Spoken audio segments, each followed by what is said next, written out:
Please be seated.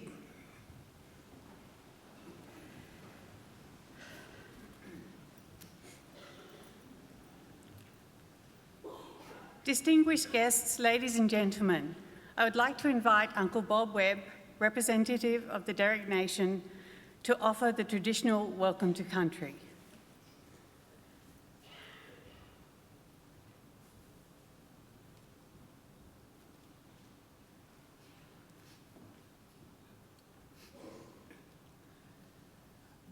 Good morning, everyone. The land that we're on having this ceremony today is the land of the Darug people. Their land stretches from the Hawkesbury River up the north, the foot of the Blue Mountains in the west, and down south down the Georges River, and of course east down to the river. They've lived here for a long time. When the first settlers arrived in this area, there was 29 different tribes living in this area. One of the tribes is the Wadamalgal. They lived here for hundreds of years. And when the arrival of the first settlers that arrived in this area, at first everything was quite good. They got along well, but that all changed when the arrival of the Marines landed at Parramatta. With that happened was sickness, and been hunted off their land by the soldiers and also by some of the settlers. But because they lost their access to hunting grounds, to native plants which they use for medicine and also for food, but they did survive.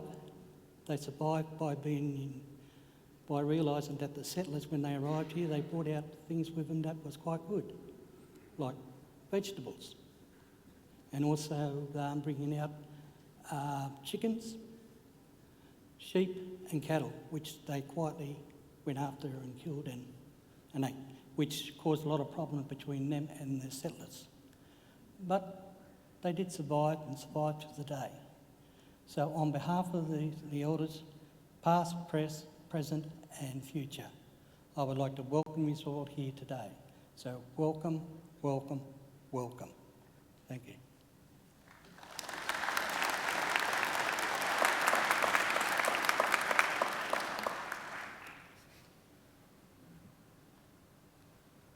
Thank you. Ladies and gentlemen, I'm pleased to introduce the Deputy Chancellor of Macquarie University, Miss Elizabeth Crouch.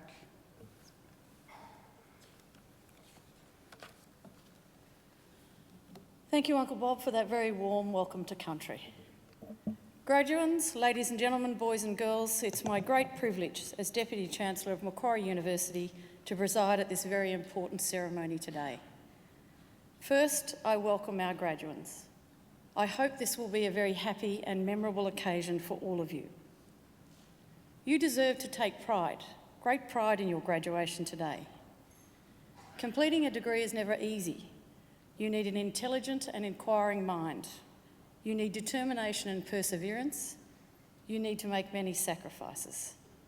But that hard work has paid off for each of you, and you can now relax and enjoy.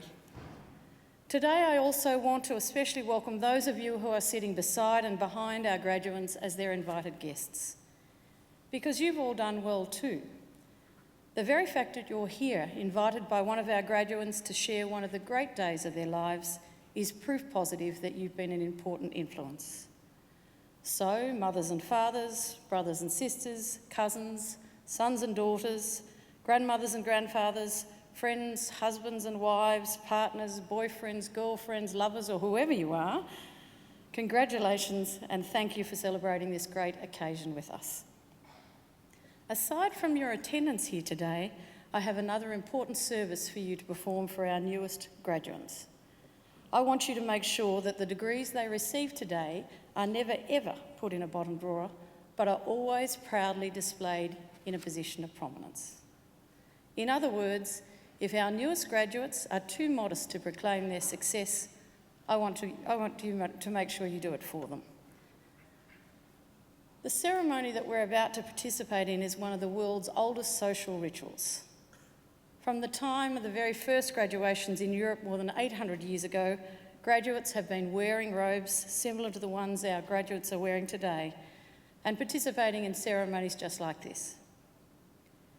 Indeed, throughout history, graduations have remained a defining feature in the life of every university and its students, and they are an intrinsic part of life here at Macquarie.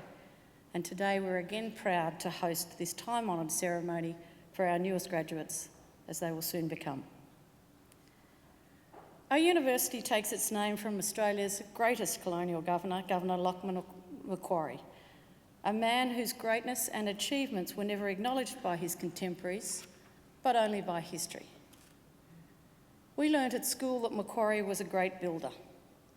But in my view, perhaps his greatest legacy had nothing to do with bricks and mortar. Instead, it lay in his commitment to establishing the new colony as an egalitarian society, the foundation of the modern Australian notion of a fair go for all. And it is that legacy that we here at Macquarie strive to maintain and honour. Like Governor Macquarie, we seek to transform and improve people's lives, not only of our own students, but also of people all around the globe. We strive to achieve this through the educational experiences of our graduates and through the fruits of our research. From the very beginning, Macquarie University defied traditional boundaries of academia, instead pioneering new teaching and learning approaches that challenged conventional thinking. We shifted gears and empowered our students to learn in new and exciting ways.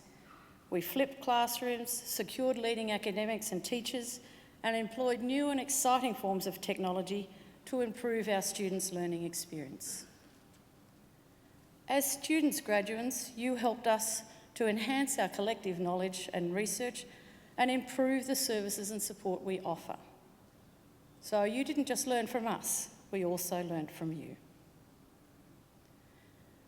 Our graduates here today have found a route to success, a route that is unique as they are.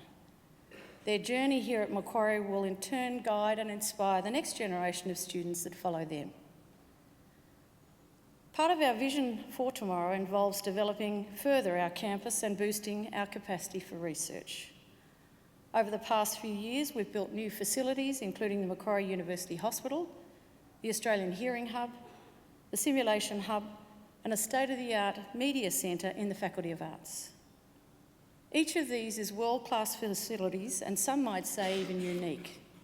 But there's more to come, and we're looking forward to the new and next exciting phase of Macquarie's development, which will include, amongst other things, the development of a new arts precinct and a new law school building.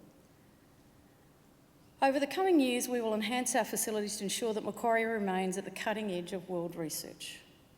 Our campus master plan paints a bold and connected vision of Macquarie's future, a future where research and learning come together to solve the big questions facing our world. Our aim is to provide Macquarie students with the tools and facilities they need to find the answers. Here at Macquarie, we're proud to boast a global network of alumni numbering over 180,000 graduates living across more than 140 countries. We have more than 4,000 staff and nearly 40,000 students and hold a ranking in the top 2% of universities in the world. We're developing at a rapid pace, but we are proud of our heritage and our beginnings. Scientists and engineers at Macquarie work on tomorrow's technology next door to museums that house some of the world's most ancient artefacts. Our medical scientists look for cures, while our leading business minds develop new economic models, all the while with Macquarie providing the conduit and space for critical thinking and imagination. This balance of world-leading knowledge and facilities, coupled with Macquarie's spectacular natural beauty, gives members of our community the freedom to think and grow. We want Macquarie to always be a leader in teaching and learning and a leader in the accumulation of knowledge and understanding. It's a unique environment and a unique community of scholars and friends. In just a few minutes, it will be my great honour, graduates, to confer your degrees upon you and welcome you as lifelong members of Macquarie University alumni. But before I do so, It is now my great pleasure to introduce our occasional speaker.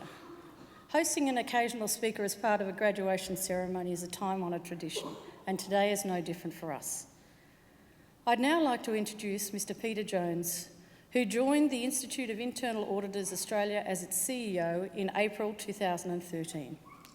Peter was employed by the professional services firm Arthur Andersen for 11 years in the mid-80s and 90s, and since then has spent most of his time in senior roles with industry and professional membership associations, most notably with the Securities Institute of Australia, then FINSIA, and with the Actuaries Institute. And in his part-time, he was a colonel, now retired, with the Australian Army. It is now my great pleasure to introduce Mr. Peter Jones.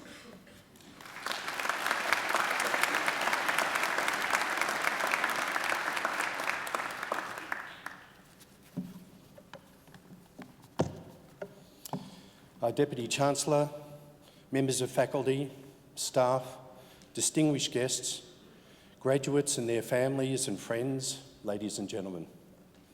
It's a great pleasure to be invited to talk to you all today.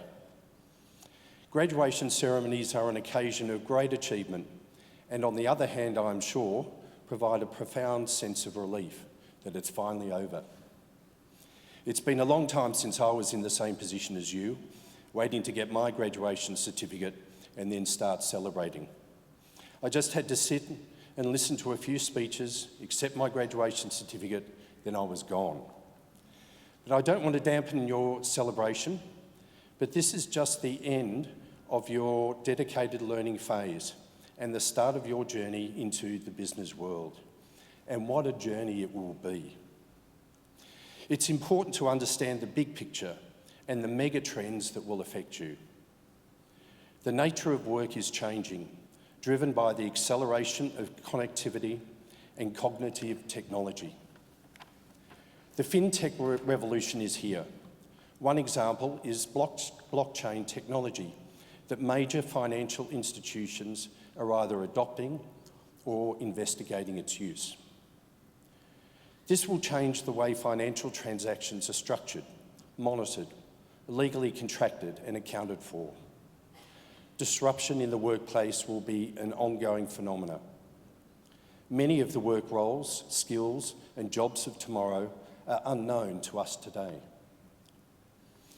Despite all this uncertainty, a recent PwC survey titled Workforce of the Future, the Competing Forces Shaping 2030, shows that 74% of the workforce are ready to learn new skills or retrain to remain employable in the future. This survey of 10,000 people across China, India, Germany, the UK and the US, conducted in 2017, also found that 37% were excited to see a world full of possibilities. Today, I want to talk to you about some of the possibilities this journey can take and how that might impact on your opinions, views, and experience on a number of levels. But before I do, I'd like to survey the room. This is not a test. It will not affect your graduation standing. You'll still get your certificates, so you can relax on that front. Since I'm here representing the Institute of Internal Auditors, it would be interesting to find out what you know about internal audit. So, hands up, who knows the difference between an external auditor and an internal auditor? And it's okay if you don't know. Just as I thought, no surprises, very few people in politics or the media would be able to answer it correctly either. And I'll come back to the answer in a second. Now some brief history. The Institute of Internal Auditors was established by a band of 24 chartered members in New York on December the 9th, 1941, just 2 days after the attack on Pearl Harbor. And the first chapter in Australia formed in Sydney in 1952, that's 65 years ago. Today, the Institute of Internal Auditors has grown to over 190,000 members worldwide and about 3,000 in Australia. As the chief advocate of the internal audit profession, The IIA serves as the profession's international standard setter, with its International Professional Practices Framework, which is a collection of guidance that includes the international standards for the professional practice of internal auditing and the Code of Ethics for internal auditors. These are the standards governing internal auditing worldwide and are the only standards applicable and available to internal auditors practicing in Australia. The Institute in Australia also provides a graduate certificate in internal auditing. Now for the answer to that earlier question, what is the difference between an external auditor and an internal auditor? Well, external auditors provide assurance over historical financial information. That's basically all they do. On the other hand, internal auditors, who are independent of management, provide assurance to the board of directors, to audit committees, the CEO, and senior executives and stakeholders on whether an entity has an appropriate risk and compliance culture. In effect, the internal auditor has a helicopter view of the entire organisation's operations. The internal auditor reports administratively to the CEO, but generally reports directly to the chair of the audit committee on most matters. The recent Commonwealth Bank crisis has placed the spotlight on risk and assurance providers. AUSTRAC, which is Australia's financial intelligence agency, with regulatory responsibility for anti-money laundering and counter-terrorism financing, has accused CommBank of serious and systemic breaches of money laundering and terrorism financing laws involving 53,500 transactions. 6 of the breaches related to 5 individuals that the bank's own systems had identified as being at risk of terrorism financing. As you've guessed, this is a very serious set of allegations. You may well be asking yourself, what role did internal audit play in this fiasco? But before venturing an answer, it may well be wise to generally outline the internal auditor's role and how they operate in a company such as CBA. The best way of explaining this is working through what we call the 3 lines of defence model. The first line of defence is management controls, which includes internal control measures.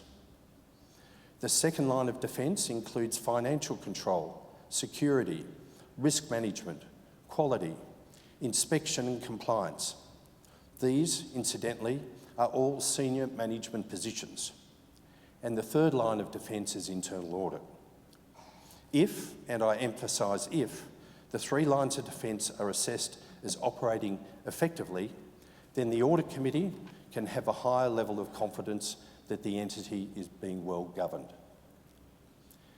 In 2015, the Institute of Internal Auditors Research Foundation surveyed 14,500 responses globally on who owns risk in their organisation.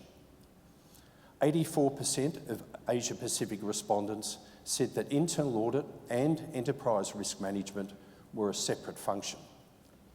In the CBA case, the bank had an audit committee and it also had its own separate risk committee. The internal auditor at the bank reports to the chair of the audit committee. So at this stage, it's not clear whose responsibility it was, but the Australian Prudential Regulation Authority, or APRA, has announced it will review the risk culture and governance processes of not only the CBA, but of the other banks. This will give us some insight into what really happened at CPA and the roles of not only the internal auditor, but also the Chief Risk Officer.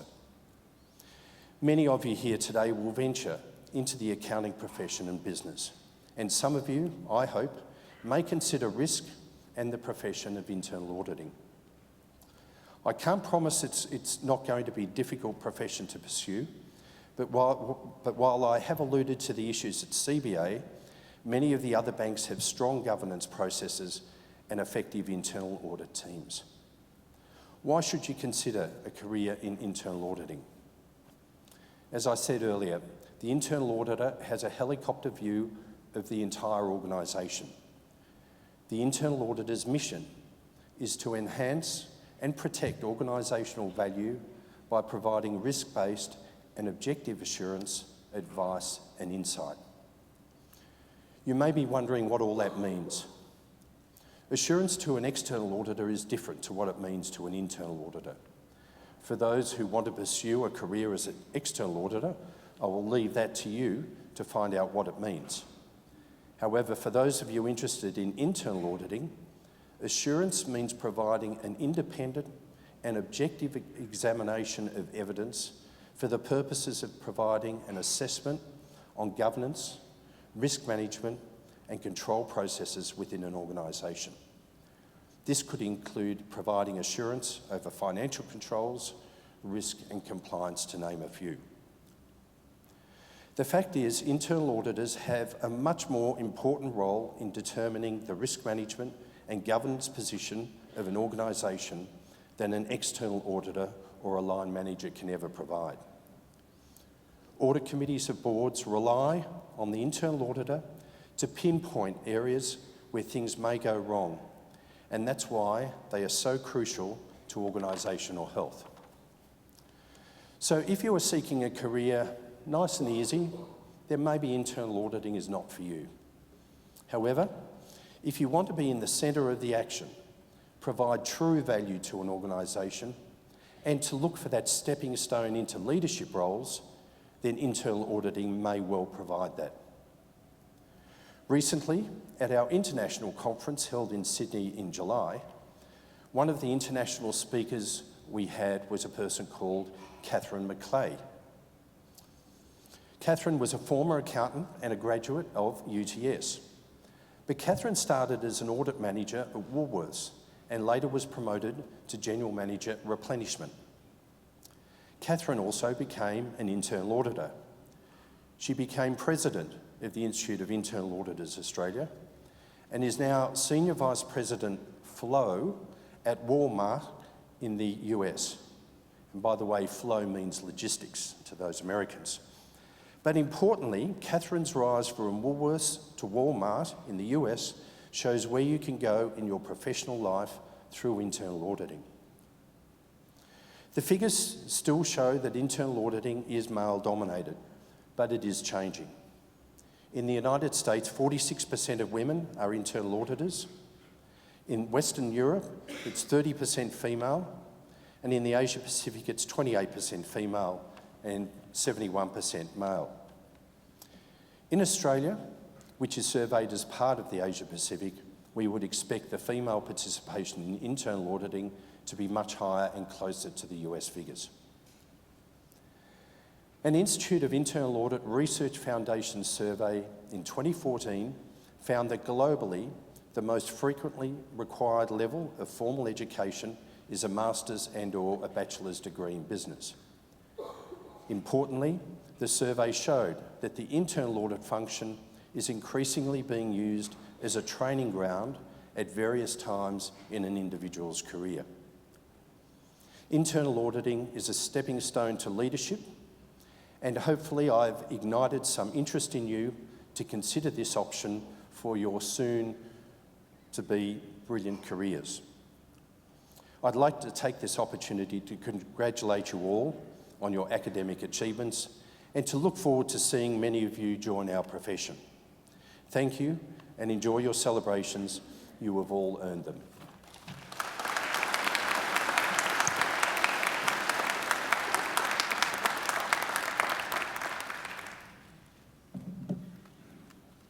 Thank you, Peter, for that address and for starting, I think, with the whole premise of disruption. Macquarie's always been a university that thrives on disruption, and I like to think that our graduates are well positioned to capture the opportunities and respond with enthusiasm and agility to what will be a new disruption in accounting and actuarial and in internal audit. So, ladies and gentlemen, please join me again in thanking Mr. Peter Jones.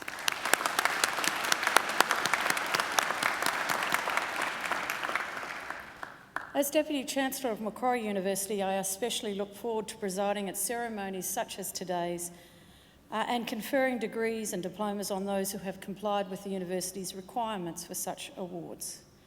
But before I do so, I need to make sure that all of you have met the requirements in order to receive that precious degree. Because apparently I can't take it off you if I accidentally award it to you and you shouldn't have got it. So let me just check. I assume you went to every class, you turned up to every tutorial. You all nodding? You're all nodding. Excellent. All right. I will now call on our Acting Registrar, Professor Lee Wood, to formally certify your eligibility and to ensure that you have met all the requirements for your respective degrees. Professor Wood. Deputy Chancellor, I certify that all of the candidates being presented here today and those who are absent have satisfied the requirements of the Academic Senate for the degrees they are to be awarded. Would all candidates to degrees please stand? That's you. In the name of Macquarie University Council and by my authority as Deputy Chancellor, I admit each of you present and those who are absent to the degrees for which you have qualified. Congratulations, graduates. Ladies and gentlemen, please join me in giving them a round of applause.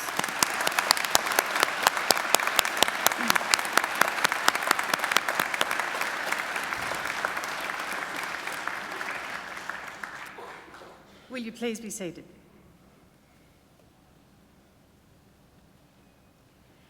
Deputy Chancellor, the graduates at this ceremony are from the Faculty of Business and Economics.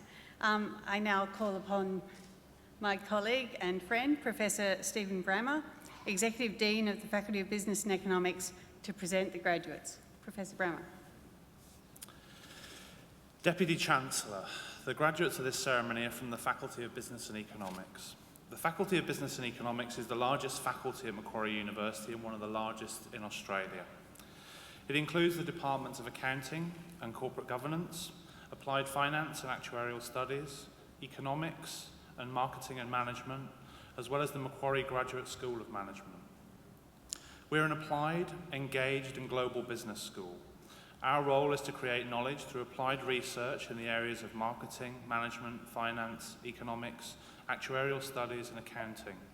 Working with our academic and corporate partners, students and alumni, we create and share research that addresses business and societal challenges.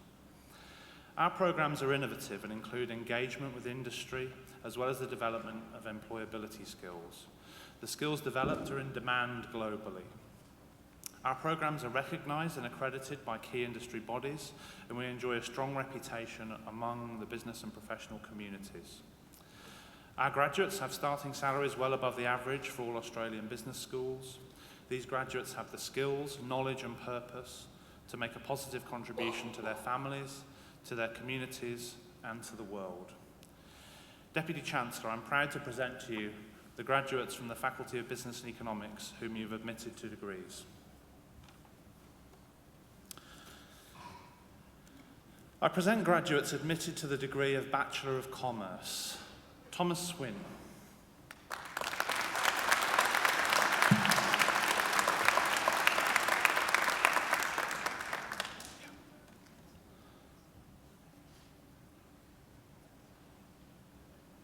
Jungyong Liu.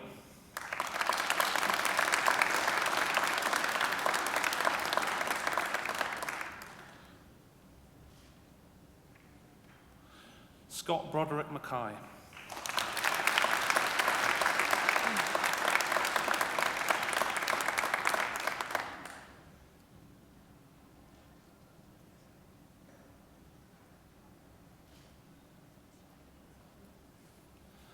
Nhi Tan Mai.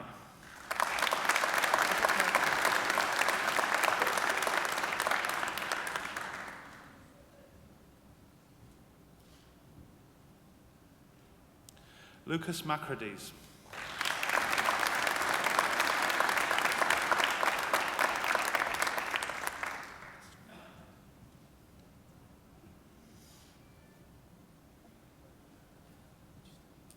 Angus James Lloyd Manny.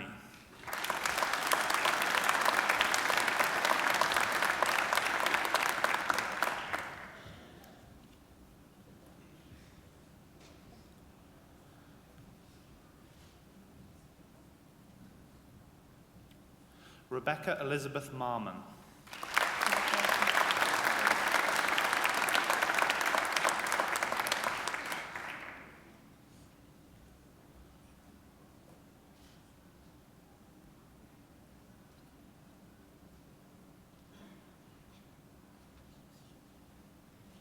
Erwin Dylan Marquez.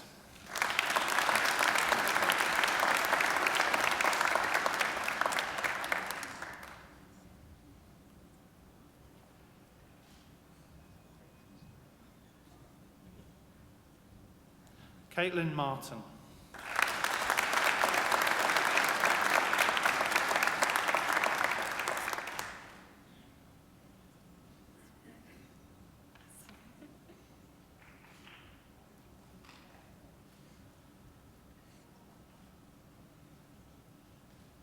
Jennifer Matusovskaya.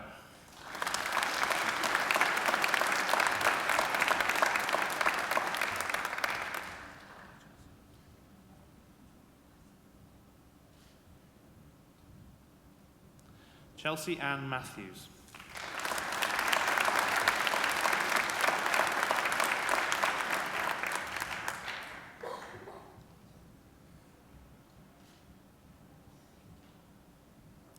Matthew Bruno Mazzotta.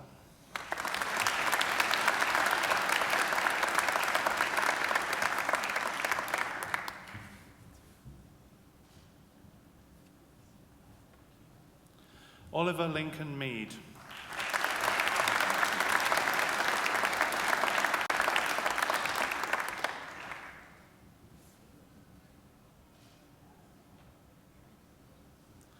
George Mina.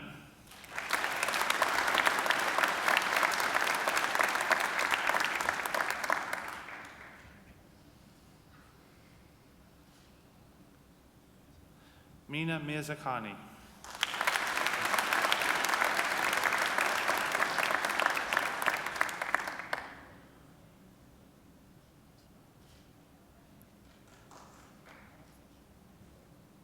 Isra Mobin.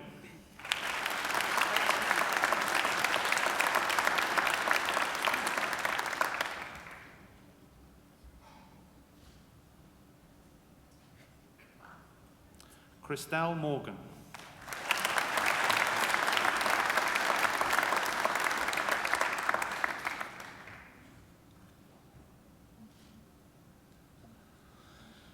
David Stephen Morris.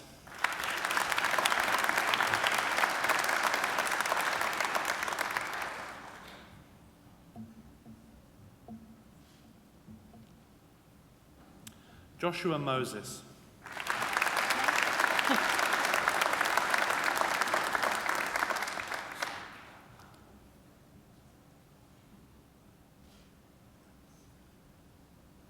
Rose Mufare.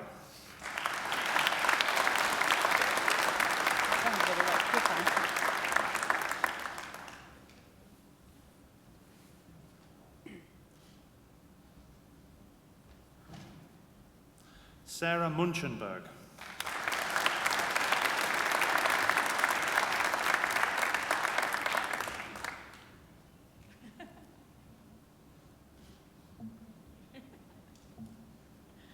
Marie Gorgette Mungovan.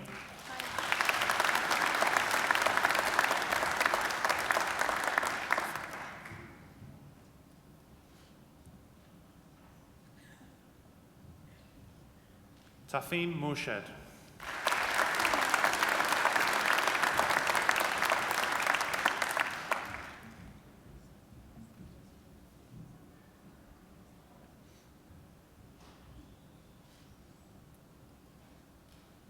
May Tuzar Mient.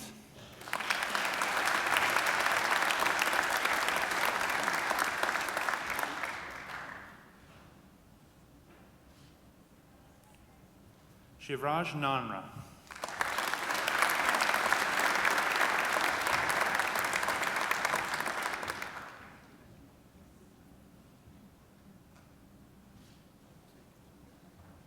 Marie Napoli.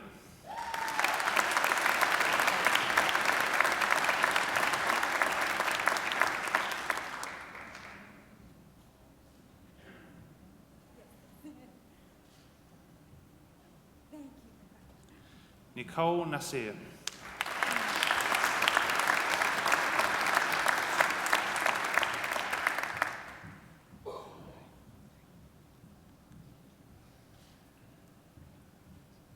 Lynn Nguyen.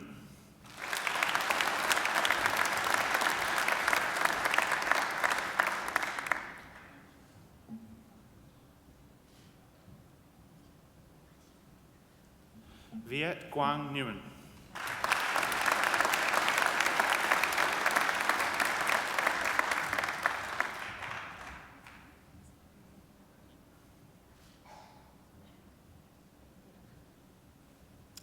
Catherine Niravong.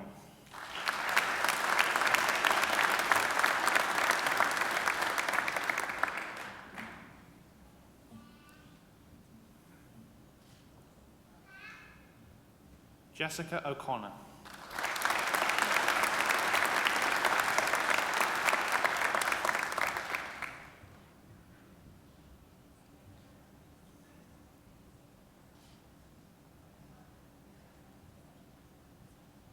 Vaughan Oosthuizen.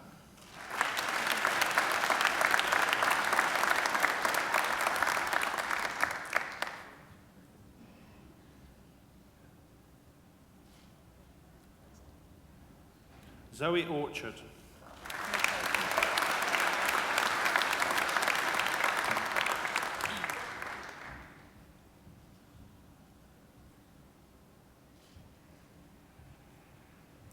Anastasia Papas.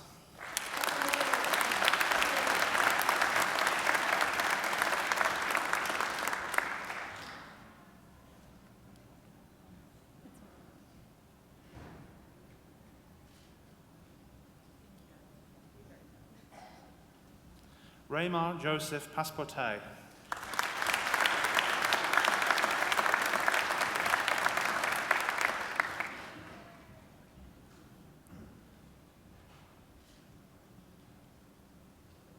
Chaitali Parkar.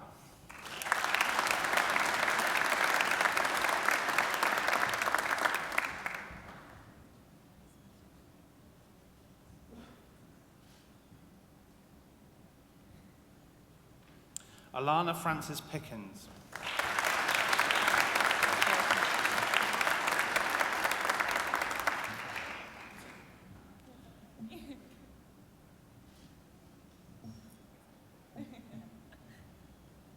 Martin Gordon Pokich.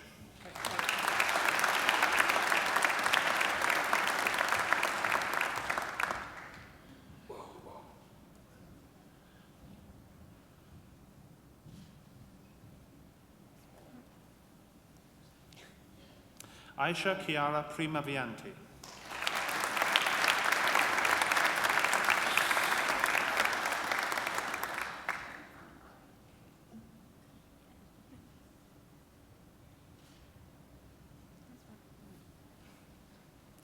Niaman Ayu Priskanatanya.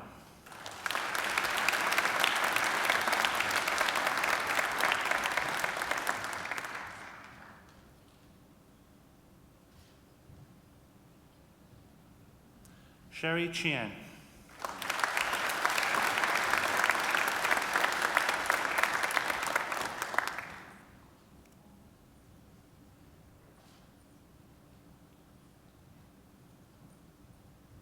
Daniel Kotrocki.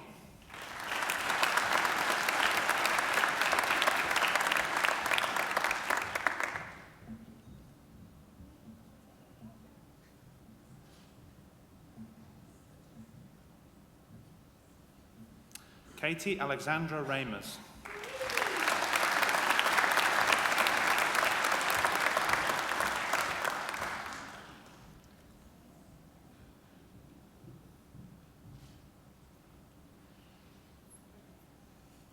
Prerna Rakesh.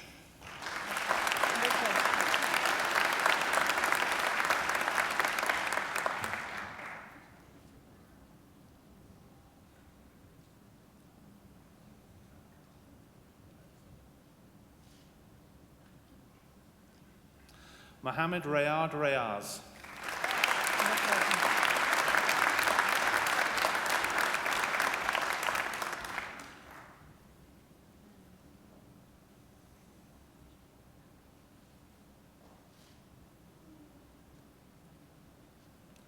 Marie Risk.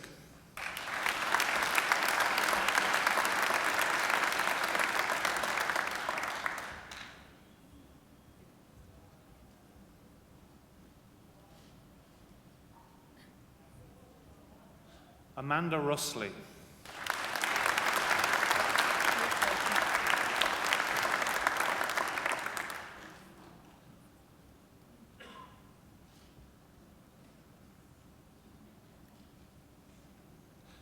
Andrea Sayaka Saito.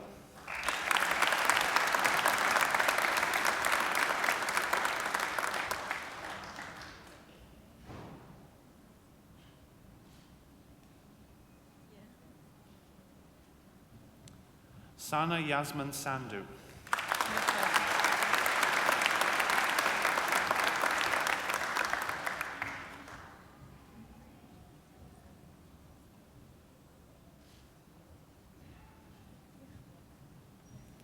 Mohammed Fauzan Saputra.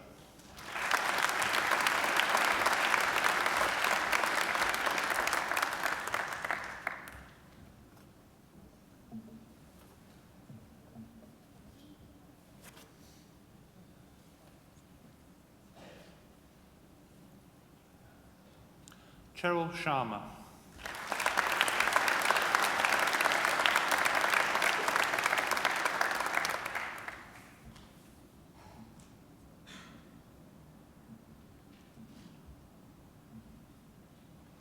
Anum Sikandar.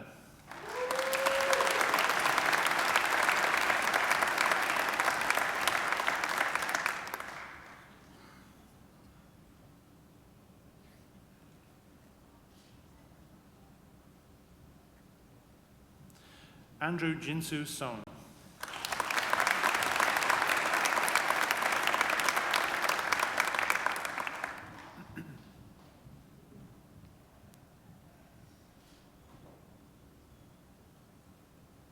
Tori Somerville.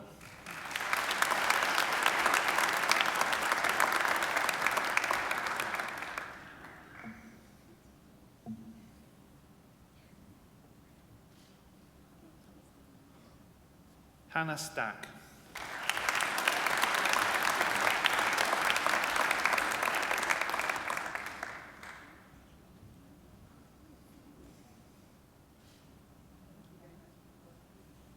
Ashley Sultana.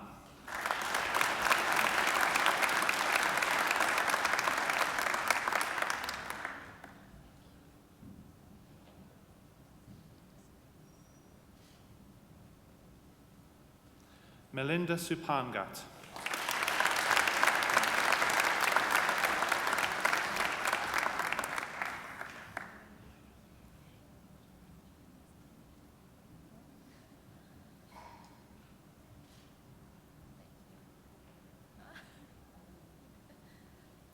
Josephine Lestari Surya.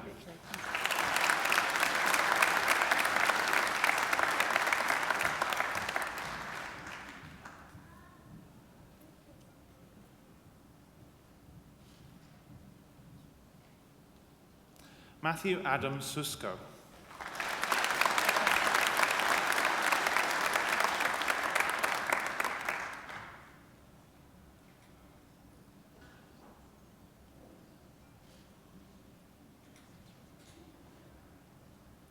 Michael Sussman.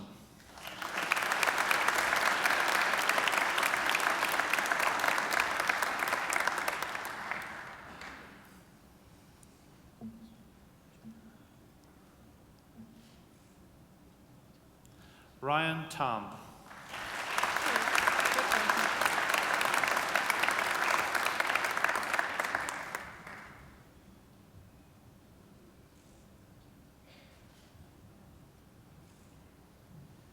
Simon Waikin Tam.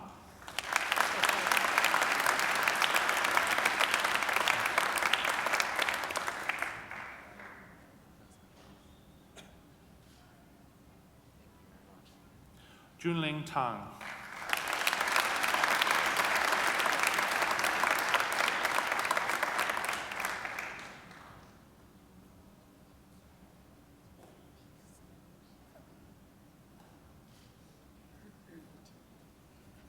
Christina Tarsi.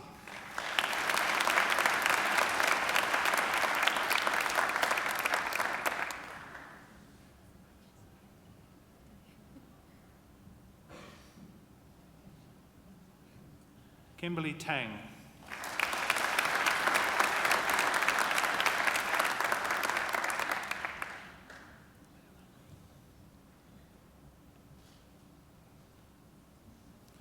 Emma Tetley.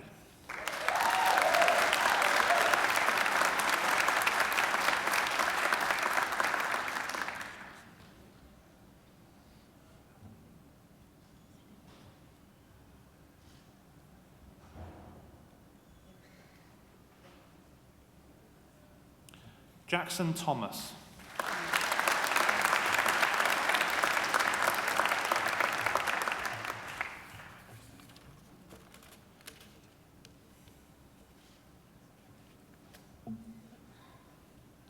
Christine Mai Suan Jan.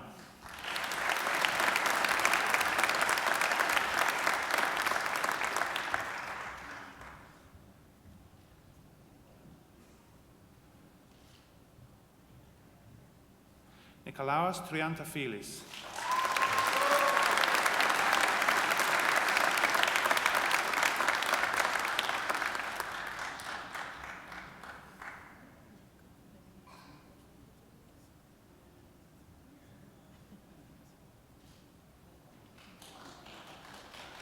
Eric Baugwop Drin.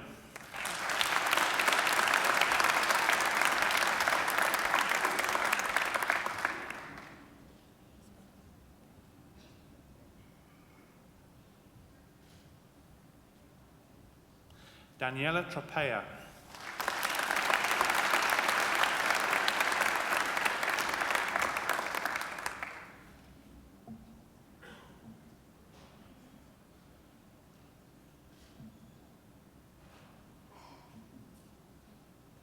Alexandra Ann Valadis.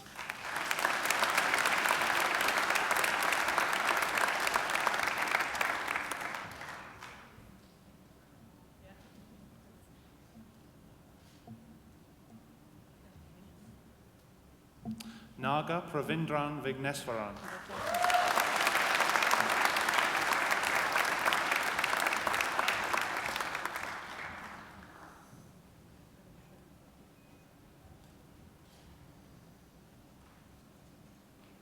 Kevin Vern.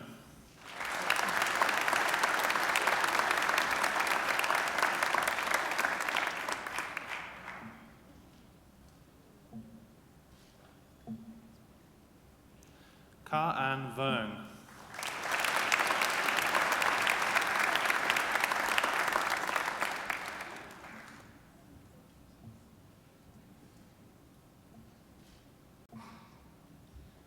Leanne Vern.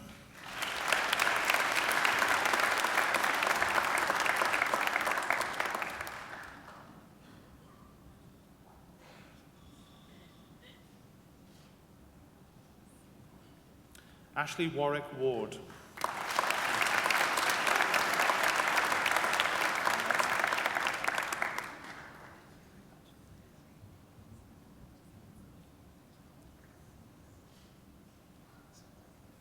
Nathan Watson.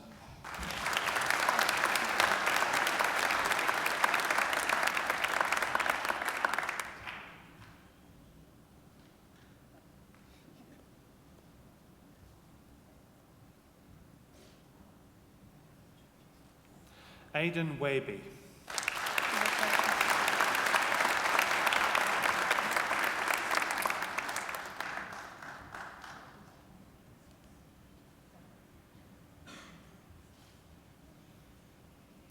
Jessica Waby.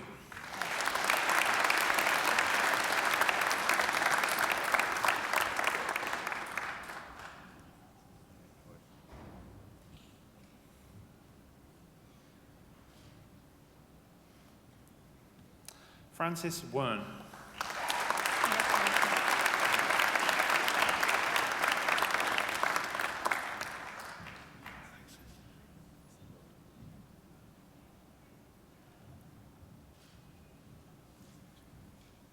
Alexis Victoria Whelan.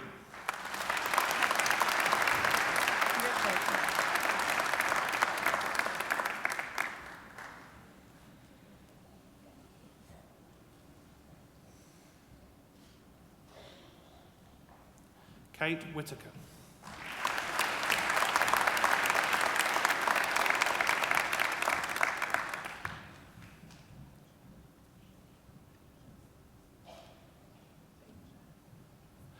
Tulshini Vijay Singha.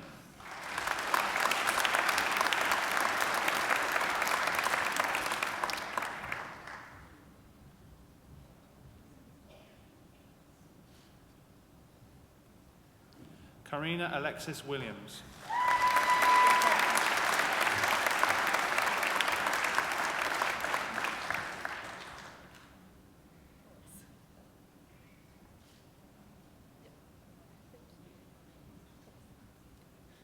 Ashley Wolfswinkel.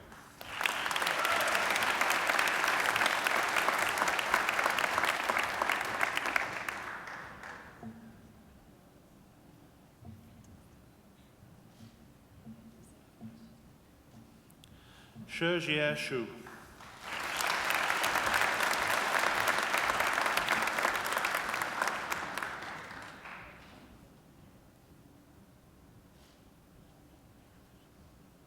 Wenqi Yang.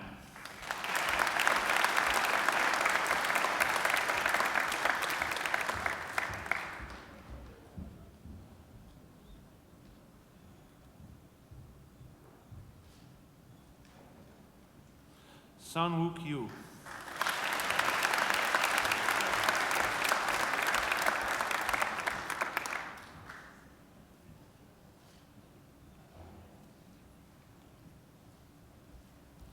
Xiaodong Yu.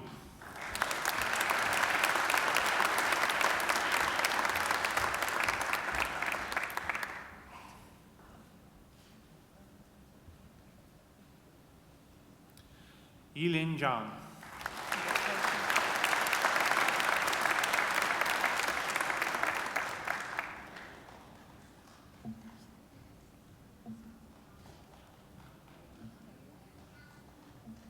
Anand Zhu.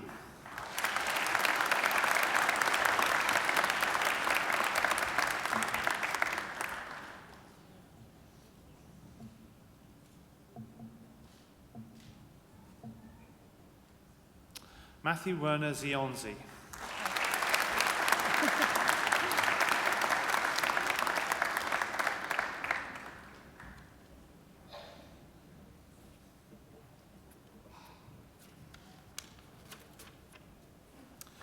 I present graduates admitted to the degree of Bachelor of Commerce Professional Accounting.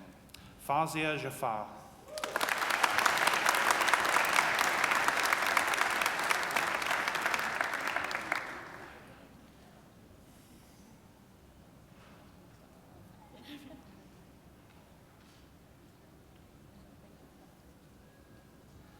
Dan Huang Pham.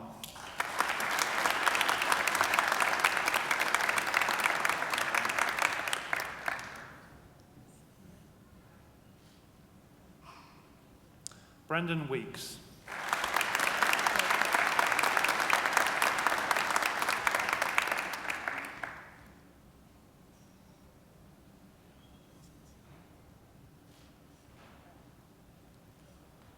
Peng Bin Xia.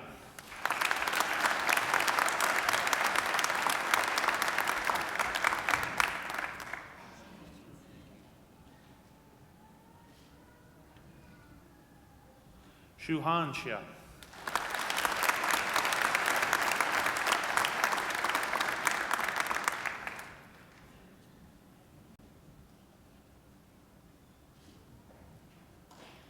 Shuhan Xiang.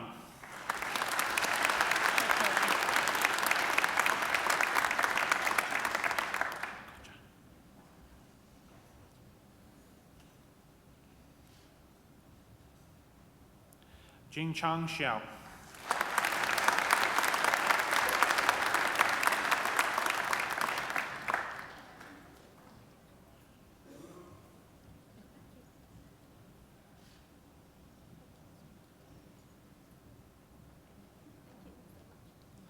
Jiazheng Xie.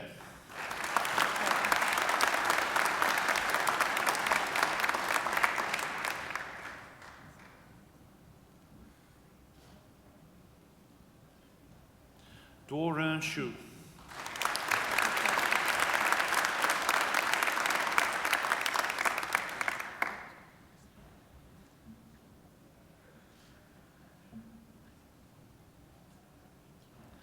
Tianyu Shu.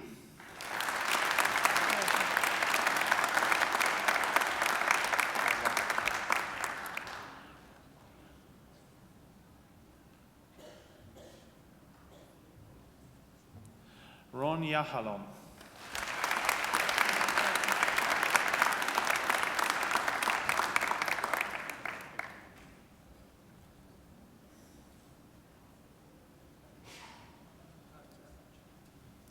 Hai Yao Yong.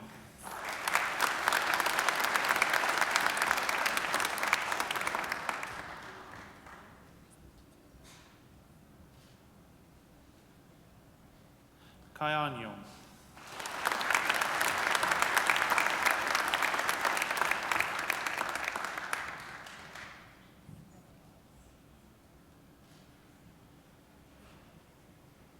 Kai Di Yong.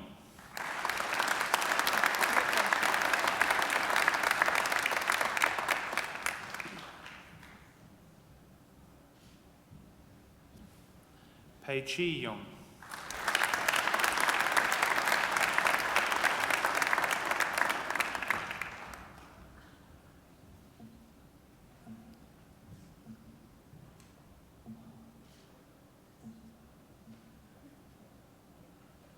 Jiao Yong.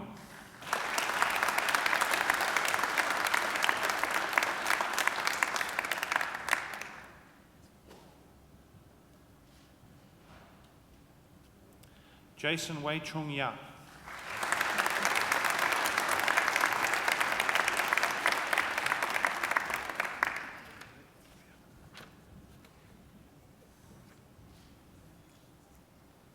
Yunlin Ye.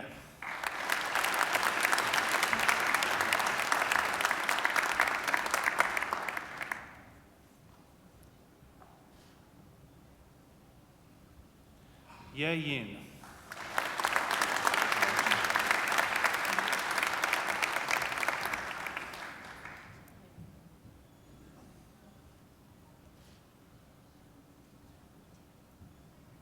Marvin Youssef.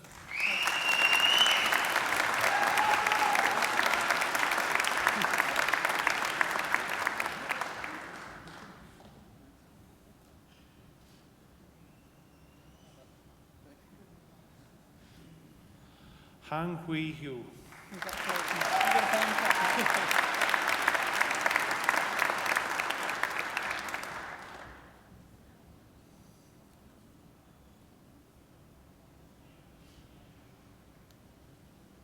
Huilin Yu.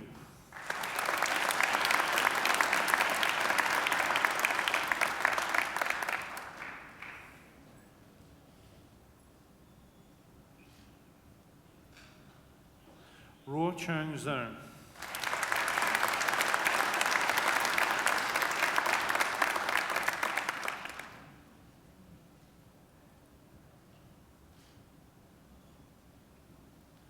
Han Wen Jung.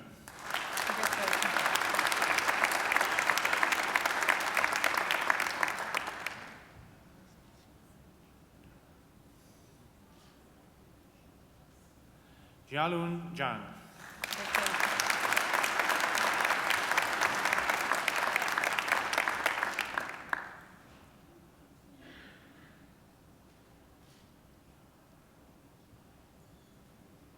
Rui Shui Zhang.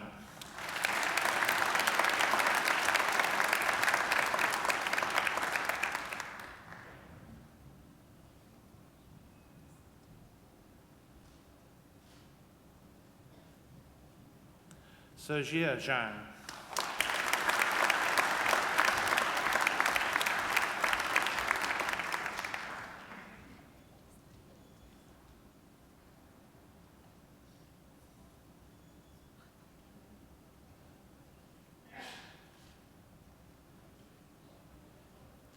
Ying Zhang.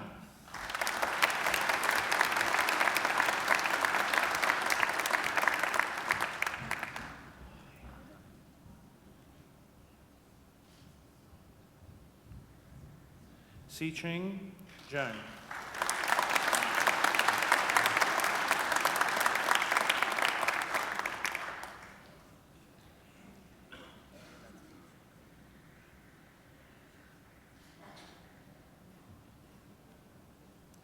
Tingshan Zheng.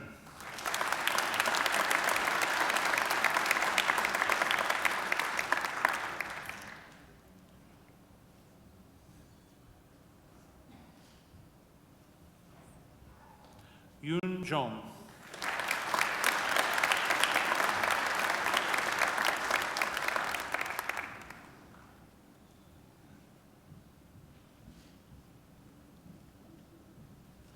Chushan Zhou.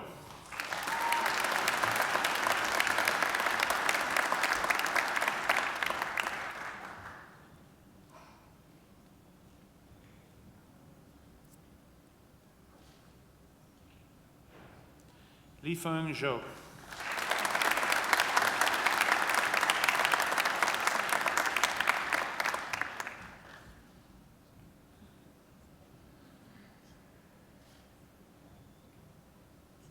Zhaoliang Zhou.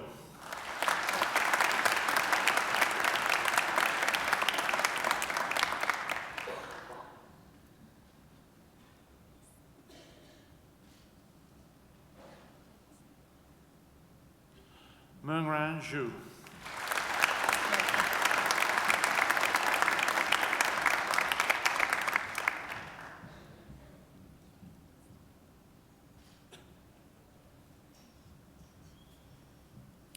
Qingzhu.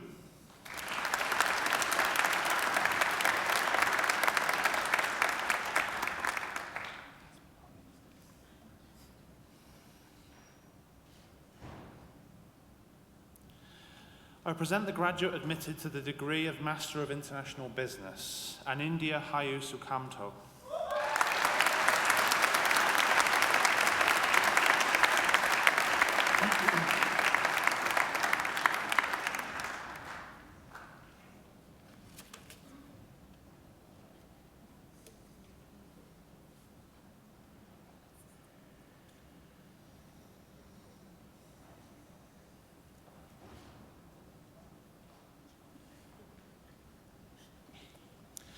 Deputy Chancellor, that completes this morning's presentation of graduates from the Faculty of Business and Economics.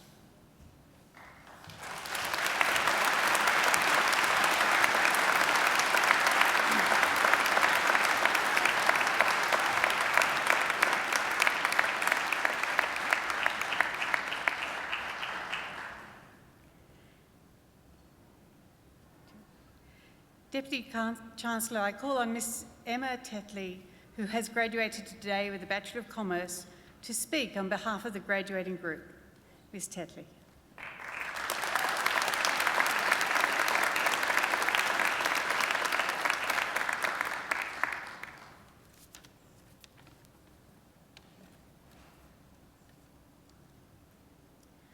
Welcome Deputy Chancellor, members of the university, guests, and most importantly, fellow graduates. The last time I was asked to speak in front of a large audience, I was dressed in a unitard as a member of the Jamaican bobsled team, and I was so overcome with pride and admiration for the person that I was meant to be speaking about that I couldn't even begin my speech. So we're doing better so far. I'd like to start off by saying that whilst I stand here today, I don't believe that I can do justice to the incredibly unique and individual memories we have all had the privilege of creating at Macquarie University. I also don't believe that I can provide any profound words of wisdom, considering I'm still asking Mum how long to cook things in the microwave for. But I can reflect back on my own experiences, and I can discuss with you what I believe the Macquarie University spirit is. First and foremost, I believe that our spirit is rooted in passion. You see, I never came across a lecturer nor a tutor who wasn't passionate about what they taught, who wasn't willing to share the knowledge and wisdom that they had with those who asked. And the thing about passion, it's contagious. Not only does it inspire and motivate, but it creates a ripple effect, and it fosters a sense of community through a shared interest. And we were so lucky at Macquarie, because no matter what our passion was, there was a society, a club, a sporting team, or even a subject that allowed us to be passionate and allowed us to belong. This leads me to the people of Macquarie, because the spirit is embodied within us. To me, we at Macquarie always made others feel welcome, and what was unique was that our community was humble, we were genuine, and we were encouraging. From staff members who genuinely cared about what we did over the break, to friends giving us the "you can do it" pep talks before exams, we were always there for each other. I also believe that today, people may have unknowingly contributed to the Macquarie University spirit, and I believe that it's an important time to be grateful. So to the mothers, fathers, husbands, wives, sons, daughters, brothers and sisters, and any other significant person who has gotten us through our university journey, we say thank you. Because you may not know it, but this place wouldn't be the same without you. We wouldn't be standing here today without you, and we appreciate your support immensely. So finally, congratulations, class of 2017. We've made it, and I hope that we can go forth and continue to embody the Macquarie University spirit. So here's to reminiscing about our past, looking eagerly into our future, and never doing a group assignment again.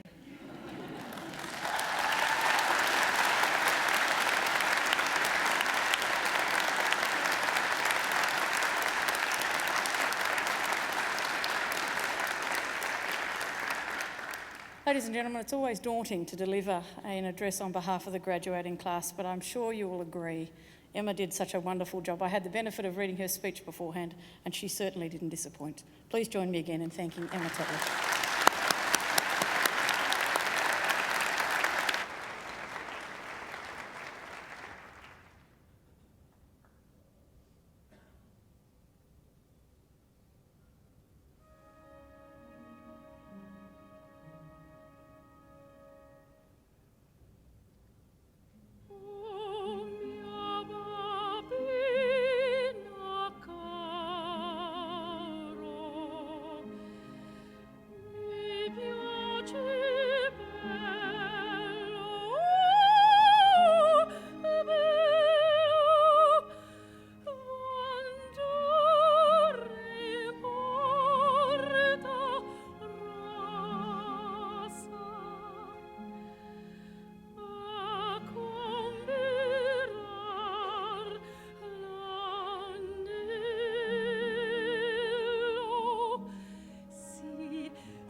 Ladies and gentlemen, that wonderful voice belongs to Miss Angela Brewer, who graces us with her presence at these graduation ceremonies and helps make them very special.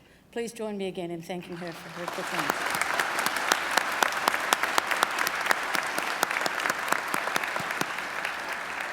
I would also like to thank our musicians on the organ, Dr. James Forsyth,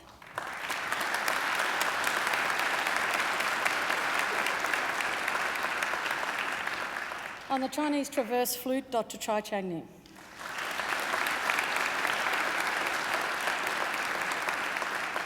And on the Tiobo, Dr. Sean Ung.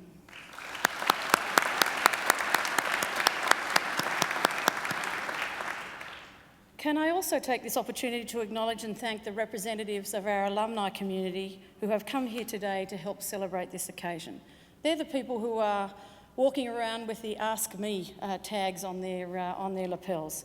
They are a very important part of these ceremonies and they help make sure that everybody's where they should be. So please join me in thanking them.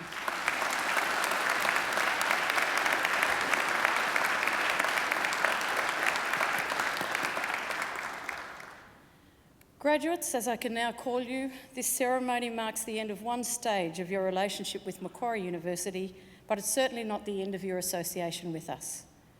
From today on and for the rest of your lives, you are part of the bigger Macquarie family, our alumni, and part of a network of more than 180,000 graduates spanning the globe. We'll keep in touch with you through our Alumni Relations Office and hope you'll come back here to attend functions, to undertake more study, as I know some of you are, or simply to visit our beautiful campus. Graduates, the award of a university degree carries many opportunities and privileges, but like all privileges, it also carries responsibilities. I encourage you to commit yourselves to a program of lifelong learning and inquiry, to set ambitious goals for yourselves. I encourage you to always exercise sound judgment, show great initiative, and to continue the hard work that has already brought you so far. And I encourage you to be generous in offering practical advice and wisdom to those you meet on life's journey. I can assure you that those few words of wisdom could be life-changing. My hope is that as graduates of Macquarie University, you will use what you have learned not only for your own benefit, but also for the betterment of the community. Believe it or not, each and every one of you can change the world. And you don't have to be a Nobel Prize winner to do it. Because almost everything you do matters in your homes, in your workplaces, in your communities. You will touch the lives of many people and make a huge difference. The consequences of every effort, every action, large or small, can reverberate throughout society, through the decades, indeed through the centuries. Even something as simple as a kind word or gesture can often be the spark that ignites a great life, a great career, or a great achievement. And in all you do, I ask you to uphold the good name of Macquarie University. I hope that you will also always remember the people who have helped you along the way, many of whom are here with you to celebrate. So to acknowledge their contribution and thank them for it, I'm going to ask you to do a couple of things. First, I'd like our newest graduates to please stand. Very good. Now, place your testimonials, your degrees in your seat behind you, because you're going to need your hands. Turn around and face your family and friends and give them a hearty round of applause.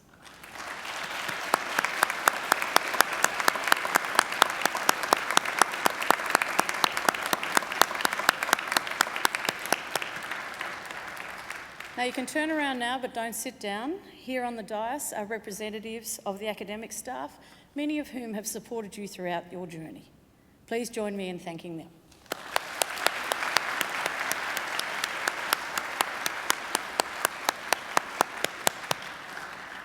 Now you can be seated now just for a couple of minutes. We're nearly there. Shortly, I'll lead the official party out, and it will be my great honour to invite our newest graduates and their family and friends to join us for refreshments overlooking the lake. But before I do so, I'd like to wish you the very best for your futures and conclude with the words of an old Irish blessing. May the road rise up to meet you. May the wind always be at your back. May the sun shine warm upon your face and rains fall soft upon your fields. And until we meet again, may God hold you in the palm of his hand. Thank you.